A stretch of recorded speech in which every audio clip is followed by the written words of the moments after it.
In Simi Valley, California, a Los Angeles suburb, there lies a small, former roadside attraction called Grandma Prisbrey's Bottle Village.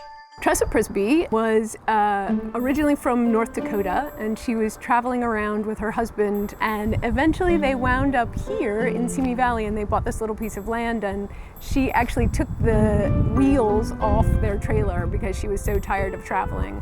And said, like, I'm not going anywhere. So the sort of legend is that she buried them somewhere on the property. She didn't have a lot of money, and so she started going to the town dump, and she took a little wagon every day, and she would kind of go over there and pick through things and come out, and eventually realized, like, everyone was throwing away these great bottles that were just like bricks. So she began to collect the bottles and to build walls with them. The first complete room she built was the pencil room, where she housed her pencil collection. From there, she built more, getting better as she gained more experience. Mostly she just built with what she had, and she began all this when she was 60 years old. So she was kind of at the end of what you would call her, kind of bloom of youth, but she still had a lot of energy, and she was constantly creating. When Grandma was still alive, people came here and, paid admission, and she gave tours herself. I remember her showing us the pencil collection and reaching to show us her most enormous pencil, the largest pencil, and the smallest pencil in her collection. And when she reached for the largest pencil, there was an enormous black widow, like, on the wall next to it. And I was probably 10 or 11 going like, what is that spider? And she was like, here's my big pencil. And then she put it back and the spider stayed there, and we continued on. But now the tours are by appointment only. The Bottle Village, because of the damage sustained in the 1994 earthquake, is not allowed to be open to the public without permission. To save money, Grandma Prisbrey used a lot of sand in her cement, which led to many of the buildings collapsing. The volunteers have, over the years, collected all the bottles that fell during the earthquake, and we've kept them all so that one day we might maybe rebuild, but it's financially a pretty enormous undertaking.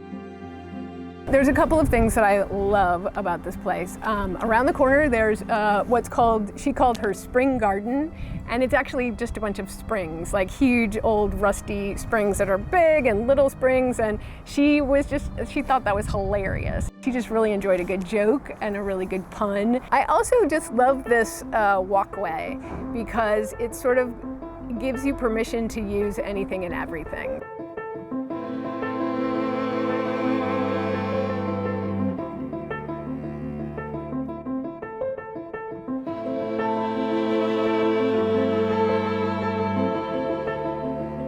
You look down the road and you see all these houses that look exactly the same, and all these apartments that go in are like these boxes, and it kind of starts to close your brain down to the opportunity of imagination. It's like, well, all I can see are boxes, all I'm gonna see are boxes. But if you see something like this and you go, like, I have a bunch of bottle caps at home and I don't know why I was saving them, and now I'm gonna take them and hammer them into my mailbox and it will be glorious. Like, that kind of like opens up your brain in a way. You're unlocking things that you didn't even know were locked up.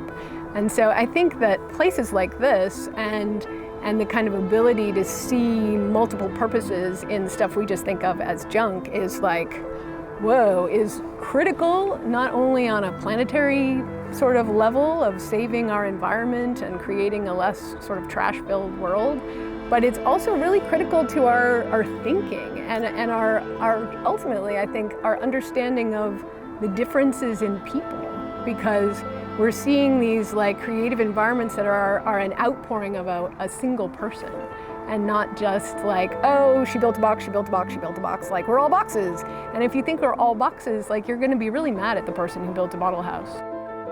Let's build more bottle houses and tree houses and bridge houses and boat houses and like kind of celebrate all the difference.